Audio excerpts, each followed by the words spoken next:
여러분 안녕하십니까? EBS 초대석 정관용입니다. 요즘 자존감이 좀 떨어졌어. 요즘 뭐 자존감 뿜뿜해. 뭐 이런 용어 많이 들어보셨죠? 자존감에 대한 설문조사를 한번 해봤더니 성인의 51%가 난 자존감이 별로 없어 이렇게 응답했다는 그런 조사도 있었답니다. 이처럼 자존감에 대한 대중의 관심이 높은 탓인지 오래전에 자존감에 관한 책이 한 권 나왔는데요. 100만 부가 넘게 팔렸답니다. 자존감, 또 그다음에 사랑도 연습이 필요하다.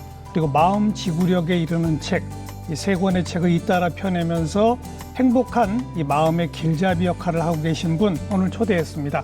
작가이면서 정신의학과 전문의이시죠. 윤홍균 원장이십니다. 어서 오십시오. 안녕하세요, 선생님.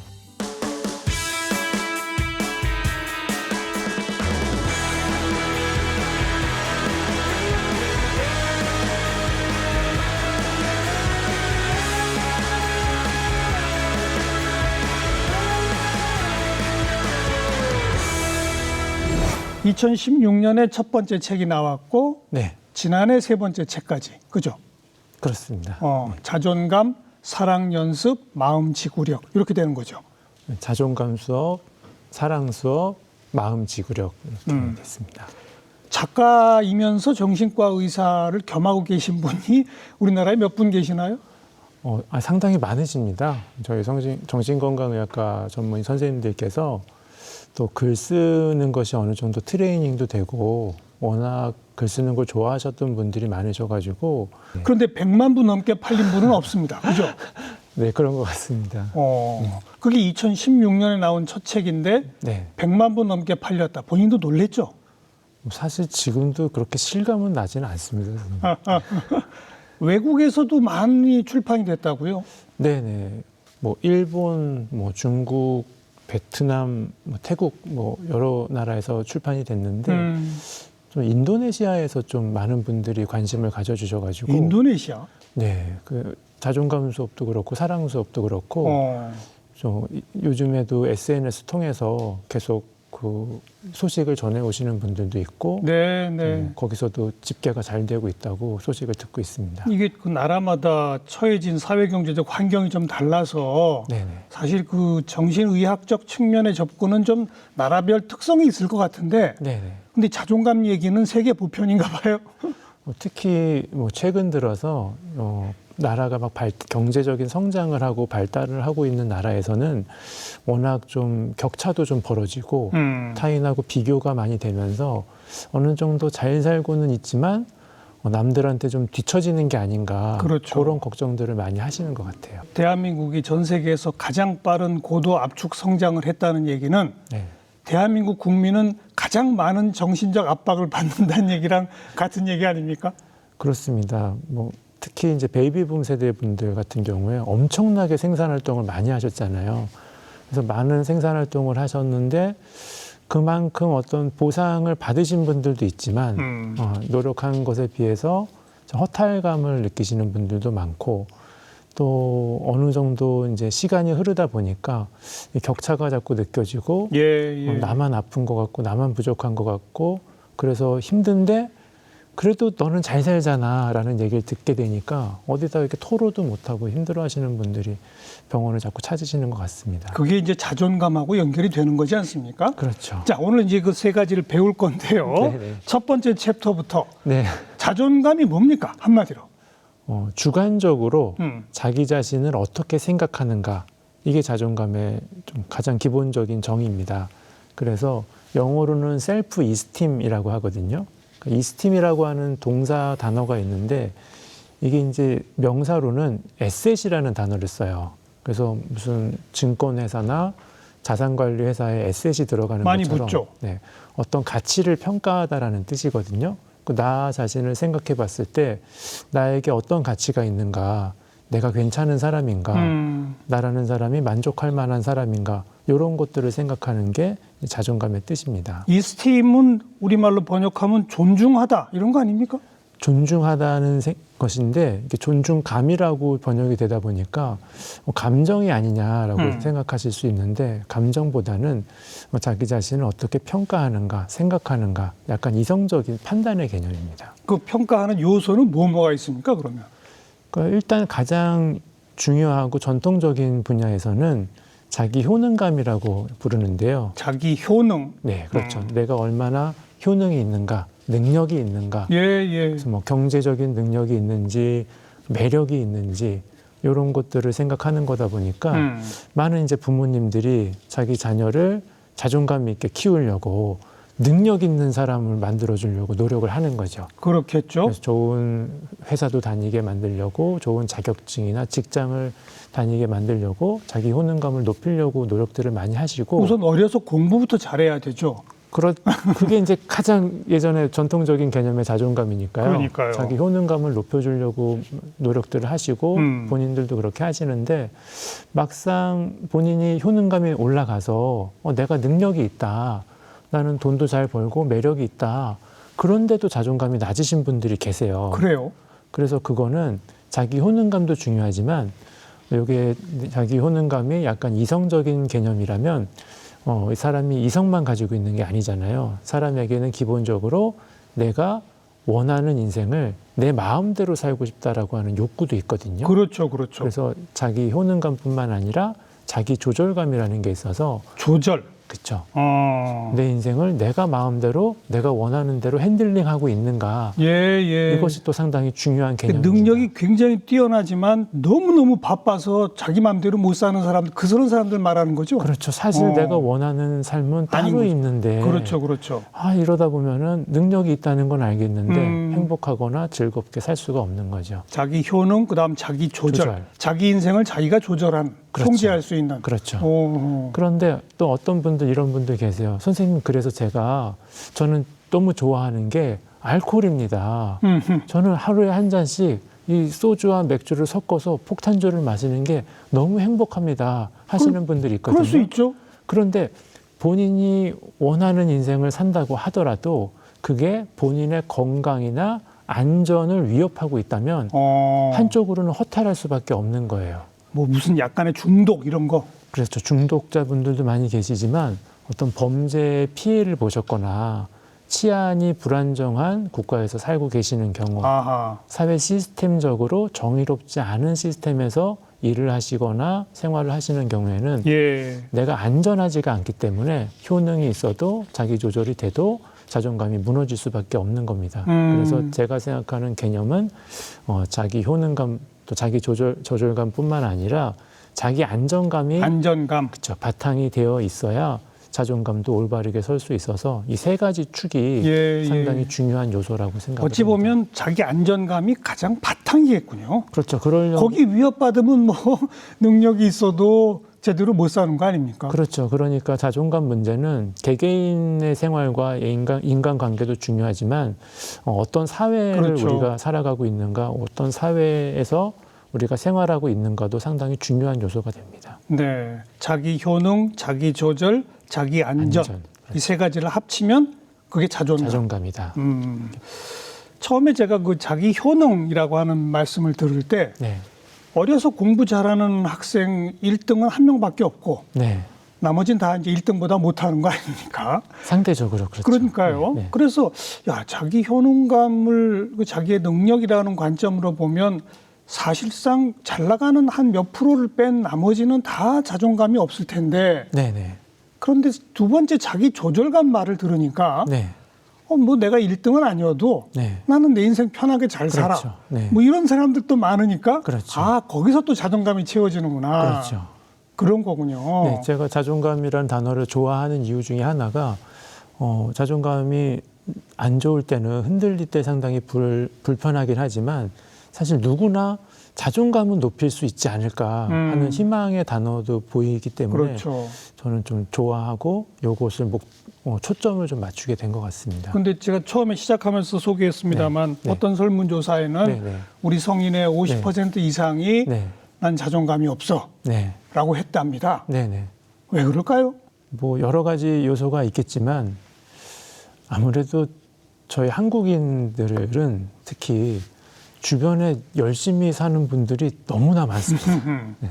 뭐 한글 모르는 사람 없고 구구단 못 외우는 사람 없고 이거는 우리가 당연히 상식이라고 생각하지만 사실 이것부터가 대단한 거거든요. 다른 나라에 비하면. 그럼요. 그러니까 주변에 잘 사는 사람들이 되게 많은데 특히 요즘에 이제 SNS가 발달을 하다 보니까 약간 지금 완벽주의적인 개념이 좀 대한민국에서 유행을 하고 있다고 봅니다. 서로 비교하면서. 근데 그 비교가 예전에는 뭐 동창회나 동문회 같은 거 하면은 1년에 한 번 모여가지고 맞아요. 야 쟤는 잘 사나 보다 뭐 쟤네 며느리는 효부인가 보다 쟤네 아들은 효자란가 보다 이렇게 생각하면서 한 며칠 이제 연말에 비교하고 또 새해 되면은 다시 새로운 한 해를 지냈다면 요즘은 뭐 핸드폰만 열면 매일매일 그냥 매일 동창회가 열리고 있는데 늘 멋있는 모습을 또 올려주잖아요. 즐거운 또 모습, 즐거운 맛있게 먹은 거 이런 것들을 비교를 하다 보니까 급격하게 좀 완벽주의가 대두가 되면서 내가 완벽하지는 않다는 게 상당히 좀 심리적인 타격을 주게 되었습니다. 그렇군요. 그렇게 해서 자존감이 떨어지면 어떤 문제들이 생기는 겁니까? 일단은 본인 혼자 불안하고 본인 혼자 서운하고 이럴 때는 겉으로 티는 나지는 않아요. 문제는 내가 자존감이 떨어지다 보니까 자꾸 대인관계에 문제가 생깁니다. 예를 들어서 제가 자존감이 떨어져서 나는 능력도 없어. 난 참 불행하게 살아. 난 참 내 인생에 만족을 못해 라고 말을 하고 있다면 교수님께서 저한테 아니야. 윤 선생님 당신 잘 살고 있어. 그렇죠. 그렇게 말씀하실 수 있잖아요. 그렇죠. 그럼 이제 저랑 논쟁이 되는 거예요. 생각이 다르니까. 아니에요. 저는 못 살고 있어야 되고 선생님은 저보고 잘 살고 있다고 해서 논쟁이 돼버려서 사이가 안 좋아지고요. 제가 다른 사람을 안 만나게 되겠군요. 그렇죠. 제가 만약에 자존감 떨어져가지고 능력이 없다고 하는데 교수님이 저보고 맞습니다. 해버리면은 그럼 또 서운하게 되고 그 동의를 하면은 논쟁이 되고 또 동의를 안 하면 서운하게 되니까 누구를 만나도 마음이 불편하게 되는 거죠. 점점 사람을 기피하겠군요. 기피하게 되고 또 혼자가 되면은 외롭고 또 누구랑 같이 있으면은 부담스럽고 그러니까 이것도 불편하고 저것도 불편한 상태가 되니까 본인 마음이 불편할 뿐만 아니라 사회적으로도 불편해지고 그러다 보면은 이 스트레스가 몸의 문제로 자꾸 발병을 하니까 우울증 같은 거에 원인이 될 수도 있겠어요? 그래서 우울증도 되시고 또 내가 이렇게 살아온 게 허무하다 허탈하다 생각이 드셔서 잠을 못 이루시는 분들이 상당히 좀 많습니다. 그래서 뭐 우울하다고 오셨어도 잠은 잘 주무시는지 또 그렇게 싫고 자꾸 의욕이 떨어지다 보니까 입맛이 떨어지진 않으시는지 또 자존감은 또 본인 스스로의 인생엔 얼마나 만족하시는지 마음이 불편하다는 얘기를 들으면 좀 체크를 해봐야 될 것들이 많이 있는데 자존감은 반드시 체크를 해봐야 됩니다. 우리 옛말에 왜 배짱이라는 거 있잖아요. 배짱. 네. 그거랑 좀 비슷한 말 같아요. 배짱. 이런 말 써도 될지 모르겠는데 저희 삼촌은 저한테 깡다구라는 표현을 맞아요. 그래서 내가 질 것 같아도 깡으로 한번 시도를 해봐라 이런 말씀들을 많이 저희는 듣고 자란 세대니까 그런 것도 가치가 있다고 보지만 특히 요즘 젊은 분들은 실패할 것 같으면은 굳이 도전을 안 하려고 하시거든요. 그런다면서요. 그러니까 자존감이 낮으신 분들이 아까 말씀드린 대인관계에도 문제가 생기지만 시도 자체를 잘 못하는 그런 문제점들 때문에 무역조와 또 이제 연결되시는 분들이 많습니다. 그 시도도 안 하다 보면 결국은 점점 더 성취가 없어지고 그러면 자존감은 더 떨어지고. 그렇죠. 좀 시도를 해봤는데 안 될 줄 알았는데 되네 할 수도 있거든요. 그러니까요. 그러면 성취감이 생겨가지고 또 반복하고 또 반복하고가 되는데 이거 해봤자 또 이제 그런 경험이 있으셨던 거죠. 안 될 것 같아도 시도를 해봤거나 될 것 같아서 시도를 해봤는데 원하는 만큼의 성취감을 못 느끼셨던 거죠. 그러니까 나중에는 시도를 안 해보는 게 차라리 낫겠다. 에너지를 아끼는 게 낫겠다. 이렇게 생각을 하셔서 본인 스스로 낮게 능력을 낮게 평가하고 시도도 안 하게 되고 성취감을 못 느끼는 악순환이 자꾸 반복이 되는 게 그게 큰 문제입니다. 인간이 인간으로 살아가는데 가장 먼저 갖추어야 할 것 이렇게 좀 느껴지네요. 말씀 들어보니까. 네, 저는 마음의 체력이 그죠. 아닌가, 면역력이 아닌가 그죠. 생각합니다. 그러면 이걸 키우는 방법은 네. 이게 지금 없어서 좀 괴로워하는 그런 분들한테 네. 이거 어떻게 하면 좀 치유할 수 있습니까? 자존감이 떨어져 있다라고 하는 것은 그런 경험들이 일단 있다는 거거든요. 뭔가를 시도를 했는데 성취가 안 됐거나 누군가를 만족시키려고 했는데 그분이 만족을 못 해가지고 내가 상처를 받았다는 것이기 때문에 일단 상처가 어느 정도 있으신 분이에요. 그런데 상처가 있고 감정적으로 힘들 때는 제일 먼저 받아야 될 게 공감입니다. 공감? 네. 그래서 자존감이 낮아서 내가 참 힘들었구나. 그런 공감을 받아야 됩니다. 그래서 누군가가 옆에 있어서 공감 능력이 있으시고 공감의 여유가 있으신 분이 계시면 나 좀 공감 좀 해줘 봐봐요. 그래서 그 사람의 공감을 받는 것도 중요하고요. 만약에 주변에 그런 사람이 없으면 자기 스스로라도 내가 자존감이 떨어지다 보니까 내 능력을 좀 평가절하하다 보니까 자꾸 위축이 됐었구나. 자꾸 불안했었구나. 자꾸 우울했었구나 하고 공감은 감정의 이해거든요. 그런 감정이 생기게 된 것을 원인과 결과를 이해를 좀 해주는 그런 시간이 필요합니다. 그게 옆에 누가 있으면은 정말 말씀대로 네. 자기가 자기 고민을 털어놨는데 옆에서 아 그랬구나 네. 그럴 수 있어. 네. 이것만 해도 도움이 된다는 건데 네. 옆에 없어서 혼자 그걸 어떻게 해요? 혼자 거기서 못 네. 빠져나오니까 자꾸 네. 자존감이 없는 거 아닙니까? 그래서 아마 오늘 이 프로그램을 보시는 분들도 약간의 공감을 얻으신다면 이 프로가 존재하는 이유, 윤홍균이라는 사람을 불러서까지 자존감에 대해서 이야기하는 이유는 이런 사람들이 되게 많은가 보다.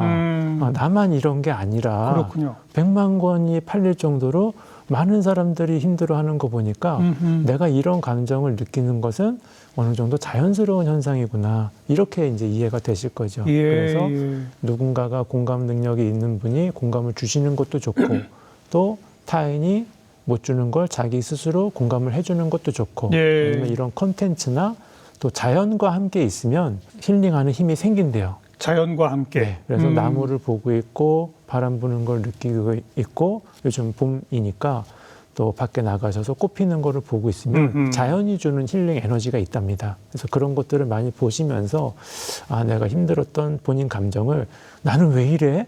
나는 왜 이 모양이야? 이렇게 비난하지 마시고 그랬을 만한 이유가 있겠지. 알겠어요. 네, 하면서 자기 좀 이해해 주는 과정이 반드시 필요한 거지. 공감이 1번이고 네. 자기 이해. 네. 그다음 어떻게 해야 돼요?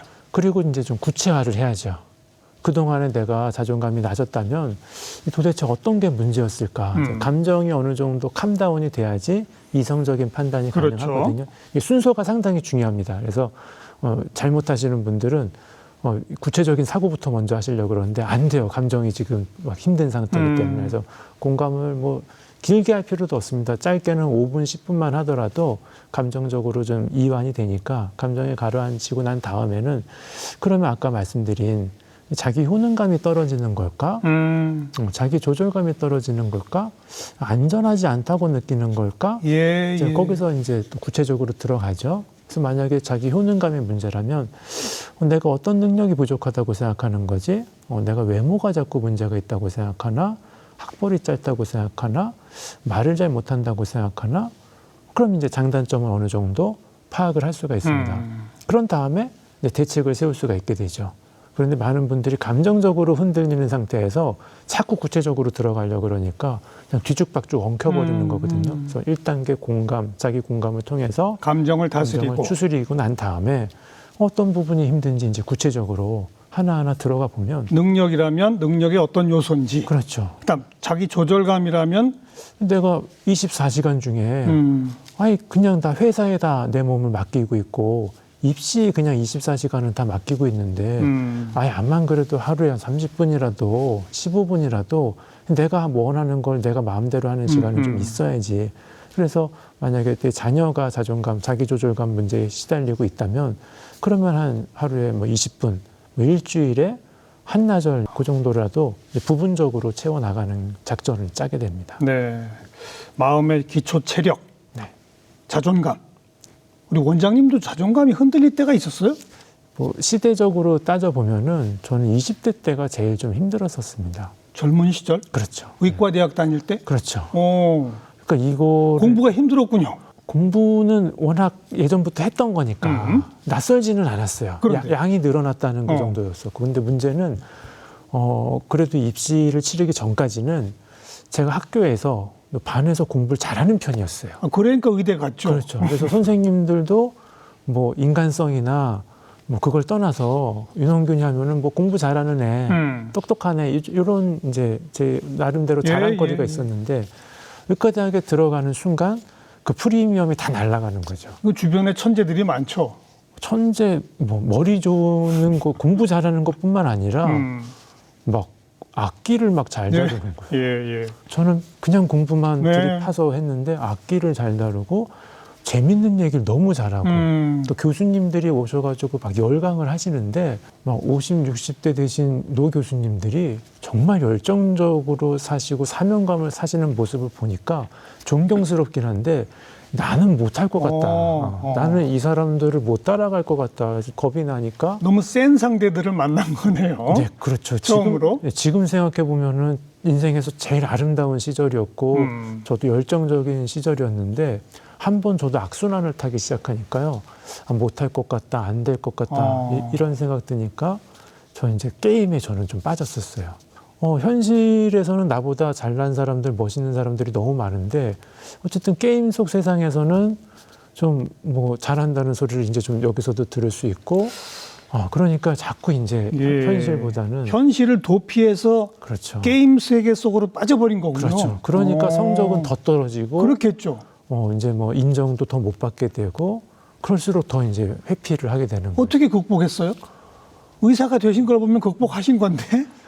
그 뭐 여러 가지 극복하게 된 힘들이 있었겠지만 그래서 정말 이제 유급도 막 당했단 말이죠. 그래서 유급 당하고 더 회피가 돼서 게임방에서 더 오래 PC방에서 오랜 시간을 이제 보내고 네. 그날 이제 막 얼마나 깨지지한 모습으로 들어갔겠어요. 들어갔는데 정말 가족들이 어쨌든 너무 그때 고맙게도 아무 말도 안 하시는 거예요.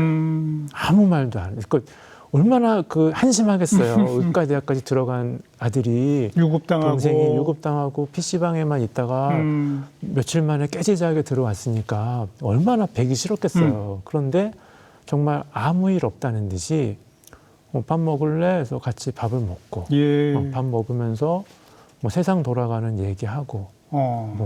뭐 서태지 뭐 나왔다며 은퇴한다며 뭐 그런 얘기도 하고 뭐 그래서 아무 얘기도 안 하고 그냥 또 제 각자 방에 들어가서 부모님 하실 일하고 형은 또 대학생이었으니 하고 그때 좀 생각을 바꿔 먹었던 것 같아요. 가족들의 무덤덤한 그 반응이 오히려 공감이었나요?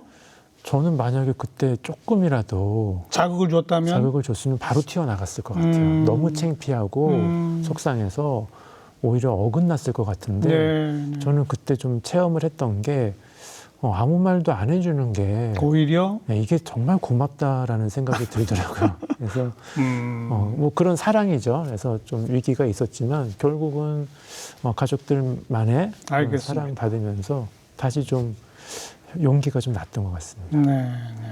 I'm getting rid of all my clothes I don't wear. I think I'm gonna cut my hair. 'Cause these days I don't feel like me. Changes, they might drive you half insane, but it's killing you to stay the same. But it's all gonna work out, it's all gonna work out someday. Moments, living with your eyes half open. You've been thinking about these changes. It's all gonna work out, it's all gonna work out someday. Na na na na na na na na na. Moments, living with your eyes have changes. It's all gonna work out, it's all gonna work out someday. 사랑 연습은 뭡니까? 사랑 수업은요, 자존감 수업이 어느 정도 성공을 하고, 저는 저의 정신의학에 대한 공부가 좀 끝날 줄 알았는데, 자존감 수업을 읽고도 좋아지지 않는다. 선생님, 저는 자존감 수업을 다 읽고 선생님한테 여기저기서 치료를 받았는데도 예.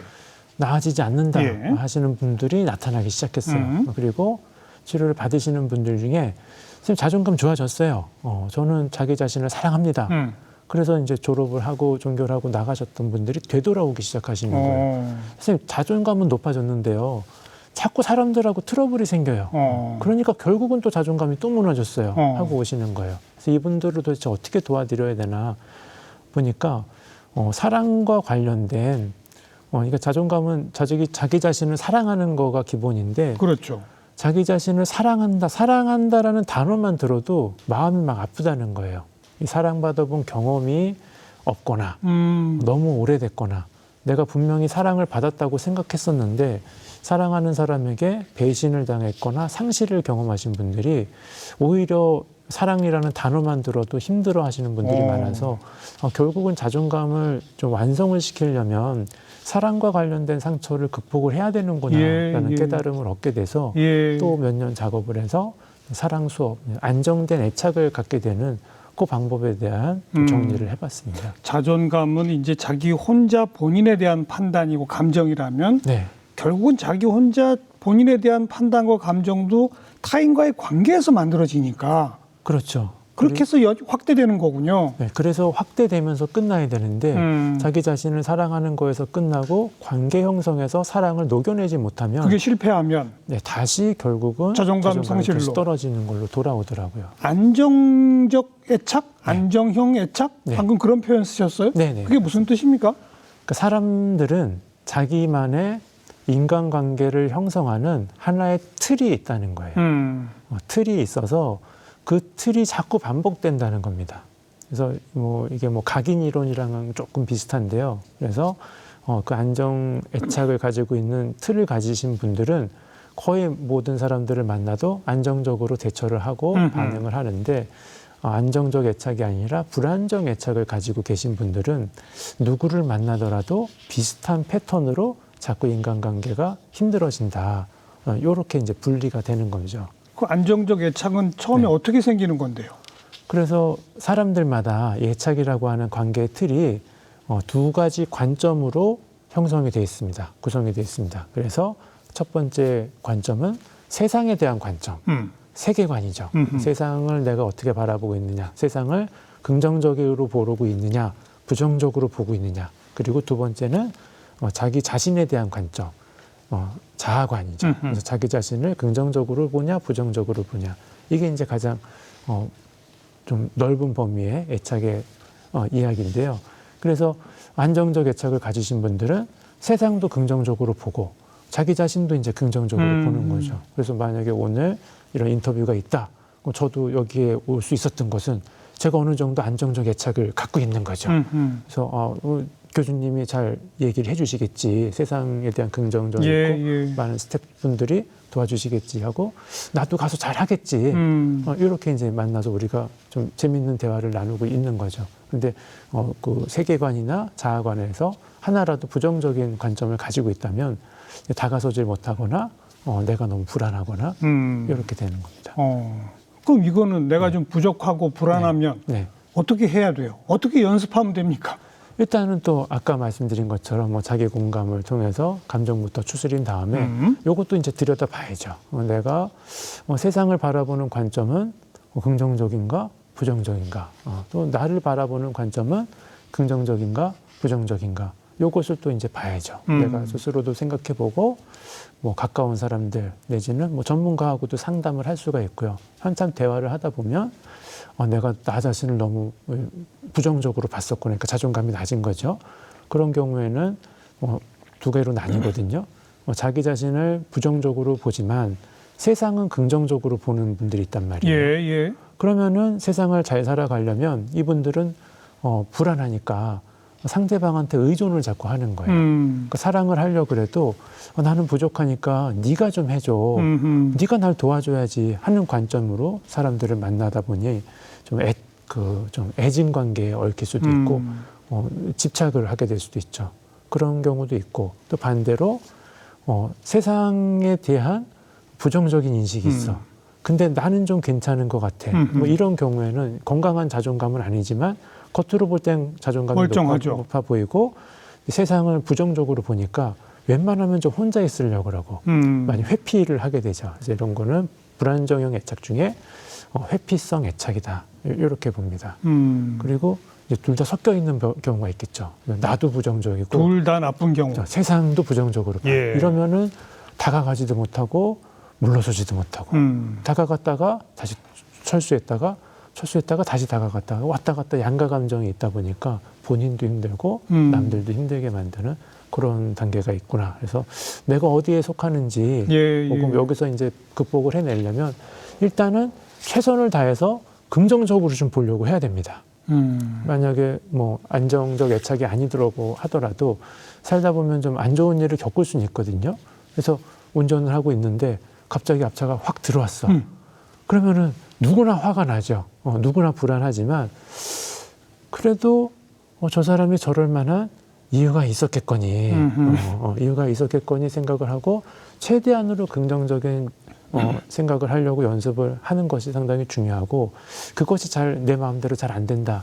그렇다면은 무언가 안 좋은 기억이 걸려 있는 거예요. 그렇겠죠. 그렇게 부정적인 관점이 생기게 된 뭐 나에 대한 부정적인 관점이든 세상에 대한 부정적인 관점이 생기게 된 뭔가 계기가 있었던 겁니다. 그거는 이제 전문가하고 상의를 하면서 어떤 지점에서 그런 오해가 생긴 것인지 그런 선입견이 생긴 것인지 같이 좀 얘기를 하면서 풀다 보면은 그 지점 때문에 오해가 생겼구나. 그러면은 객관화만 좀 시킬 수 있어도 훨씬 좀 편안한 인생을 살 수 있게 되는 거죠. 자아관이 좀 부정적인 경우를 회복시키는 거는 아까 자존감을 높이는 방법이면 될 것 같은데 네네. 세계를 바라보는 관점, 세계관이 좀 부정적일 때 이걸 바꿔내는 건 사실 쉽진 않겠네요. 그렇죠. 그래서 사랑 수업을 쓸 때 정말 힘들었어요. 그렇겠어요. 차라리 자존감 수업은 그냥 부담 느끼면서 쓰고 불안해하면서 썼다면 사랑 수업을 쓸 때는 저랑 편집자분이랑 너무 힘들어가지고 저는 좀 펑펑 울면서 쓰고 다 쓰고 막 울었어요. 막 가족들 붙잡고 눈물이 막 그렇게 나더라고요. 그래서 지금 제가 찾은 5개의 사랑과 관련된 힘이 있습니다. 뭡니까? 결국은 인간관계 속에서 사랑을 녹여낼 수 있는 능력을 키워야 되는데 그것이 5가지가 첫 번째는 친밀감을 형성할 수 있는 능력입니다. 친밀감. 네, 그래서 사람을 만났을 때 새로운 사람을 만났을 때 어떻게 좀 친해질 수 있는가. 뭐 기본이죠. 그렇죠. 그래서 그 인사도 하고 뭐 정갈하게 자기 매너도 좀 가꾸고 그렇게 친밀감이 있어야 되고 두 번째는 거절력입니다. 내가 그 상당히 많은 유혹에 시달릴 수 있거든요. 친밀한 관계를 만들어내는데 특히 또 이제 연인 관계가 되고 가족 관계가 될 때는 어느 정도 독점도 해야 되거든요. 그래서 내가 불편해하고 나의 에너지를 소진시킬 수 있는 것들을 거절할 수 있는 능력이 있어야 된다. 그래서 친밀할 때는 친밀하고 거절할 것은 거절할 수 있는 능력. 이게 두 번째 능력이고요. 세 번째는 이제 사랑하는 사람하고 제일 중요한 게 대화 아니겠습니까? 그 상호관계가 돼야 되기 때문에 의견을 주고받을 수 있고 토크쇼를 할 수 있는, 얘기를 주고받을 수 있는 능력, 대화력이 있어야 된다. 그리고 네 번째는 사과하는 능력입니다. 사과. 네, 문제가 생기면 사과해야죠. 그렇죠. 사랑하는 사람들끼리라도 살다 보면 사과할 일이 되게 많은데 이 한마디를 못 해가지고 자꾸 오해가 생기고 왜곡이 생기는 경우가 너무 많이 발생을 해서 이게 사과를 해야 될 때 진심으로 사과를 하고 재발 방지를 노력하는 것이 상당히 중요하다. 그래서 사과를 하고 마지막으로는 이 4가지 힘을 지속할 수 있는 지속력이 필요하구나. 이렇게 이제 제안을 드리면서 친밀감, 거절력, 대화력, 사과력, 지속력. 그렇죠. 그래서 이 5가지 중에서 또 어떤 부분이 내가 부족한가 이런 것들을 구체화시킨다면 조금 더 사람이 사람 사이에서 사랑을 녹여낼 수 있는 능력이 생기겠구나. 그렇게 제안을 드렸습니다. 그 마지막 지구력, 지속력이 마음 지구력 그겁니까? 네, 올해 이제 초에 나왔어요. 지난해 작업을 해서 그래서 그러면 또 이제 또 숙제가 생긴 거예요. 네. 제가 5가지 능력이 필요하고 이런 것 늘려야 된다라고 짤막짤막하게 소개는 했는데 그럼 또 이제 구체화를 좀 저는 시켜야 되는 사람이니까 이 5가지 능력 중에서 처음에는 사실 대화력에 대한 이야기를 하려고 했었어요. 그래서 가장 가운데 있는 능력이고 많은 분들이 대화하기 힘들어해서 대화력에 대한 책을 쓰려고 했었는데 또 이미 많은 책들이 나와 있더라고요. 네, 네. 그래서 저도 그런 책들을 보면서 아 이렇게 대화력을 늘리면 되겠구나 생각을 했었는데 또 마지막으로 그 지속력 여기서 많은 성패가 좌우되는 것을 봤습니다. 성공과 실패가 나뉘는 게 또 사랑뿐만 아니라 이제 자존감도 있고 사랑력도 키웠으면은 실질적으로 삶의 변화를 해야 되잖아요. 예. 돈도 벌어야 되고 공부도 해야 되고 명예도 높여야 되고 성공과 실패를 좌우하는데 사랑뿐만 아니라 지속력이라는 게 되게 중요하구나, 지구력이라는 게 되게 중요하구나 예. 라는 것을 알게 돼서 올해 초에는 마음지구력이라는 책을 또 쓰게 됐습니다. 그렇죠. 일시적으로 회복됐다가도 꾸준히 실천이 안 되면 돌아가고 그렇죠. 하는 거니까. 그렇죠. 그럼 그 지구력, 지속력을 키우는 방법은 뭡니까? 또 거기서 이제 첫 번째 난관을 봉착한 게 다들 지속적으로 하고 싶어요. 예. 다들 지속적으로 하고 싶고 다들 성공까지 가고 싶은데 특히 한국인들은 제일 많이 만나는 그 방해 언덕이 소진이었습니다. 소진? 네. 그래서 뭐 일이든 사랑이든 공부든 열심히는 하는데 예. 지쳐가지고 번아웃 돼버린. 번아웃 돼버리는 또 공통점을 발견을 해서 첫 번째는 어떻게 번아웃을 관리할 것인가 그것에 대한 이야기를 또 하게 됐고요. 번아웃을 관리하면서 또 그런 번아웃은 또 왜 생겼는가 2가지가 있는 게 마음의 상처를 과거에 있었던 마음의 상처를 방어해내지 못해서 이 삶의 방약이라고 하거든요. 예. 영어로 카핑 스트래티지라 그래서 어렸을 때부터 이제 어른들을 보면서 배우는 거예요. 이런 상황이 되면은 이렇게 넘어가야 되는구나.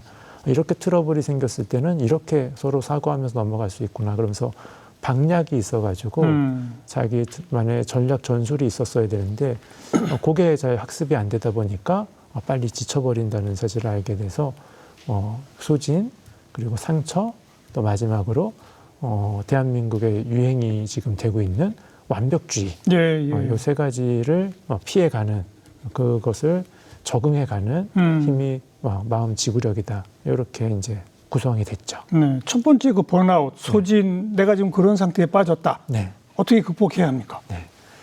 이게 말은 쉽습니다. 말은 쉽기 때문에 제가 여기서 방안을 내놓으면 여기 있는 분들 다 허탈하실 거예요. 뭐죠? 정답은 결국은 휴식입니다. 네.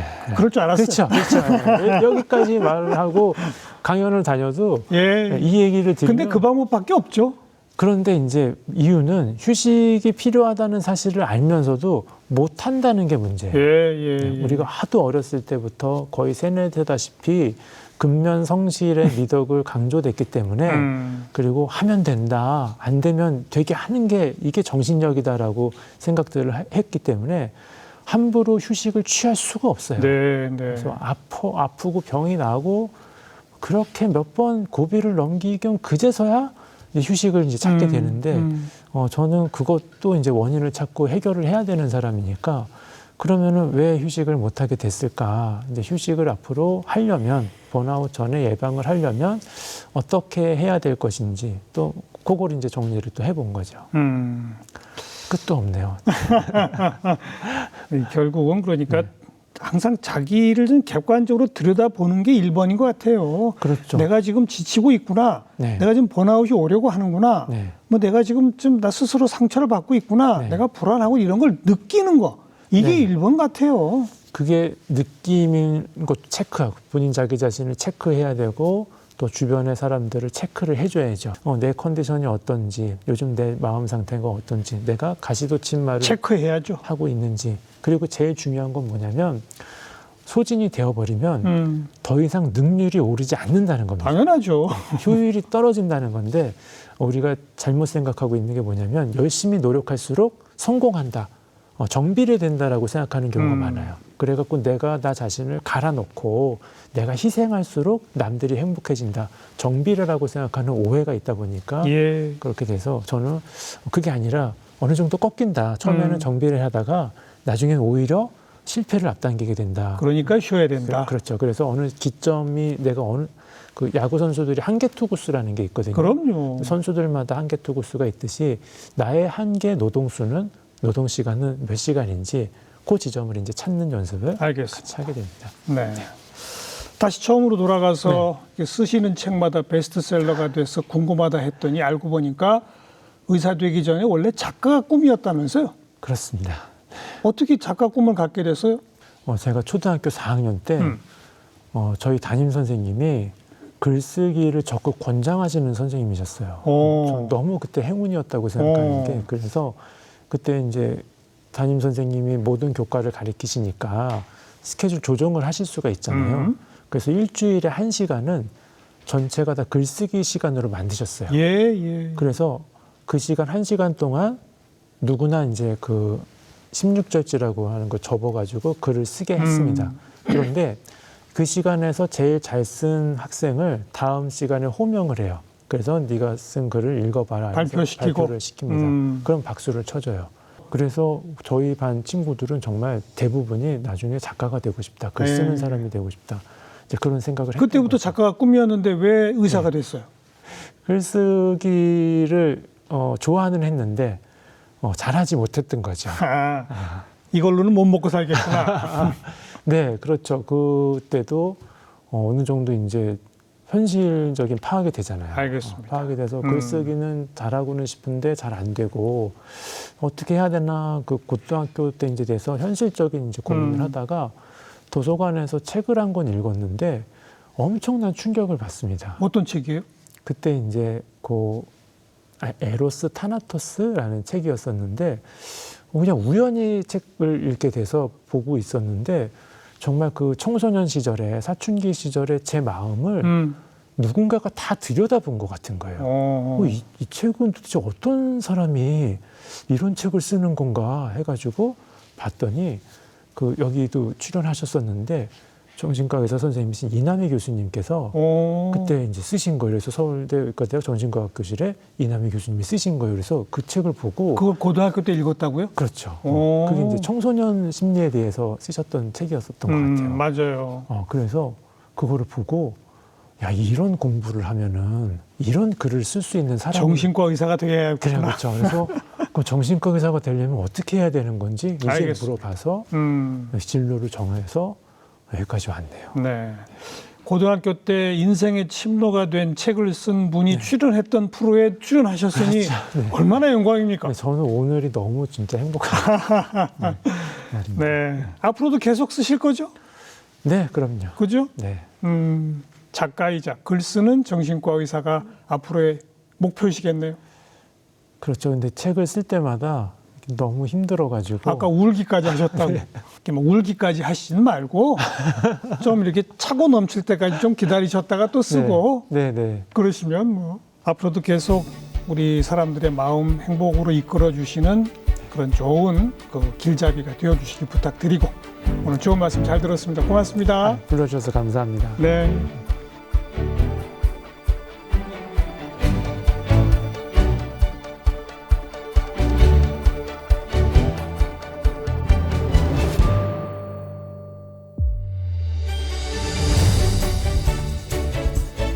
네, 자존감 그리고 사랑 연습 그리고 마음 지구력 여러분은 어디쯤 와 계신지 스스로를 돌아보는 시간 한 5초만 가져보시기 바랍니다. 다음 시간 또 뵙죠. 안녕히 계십시오.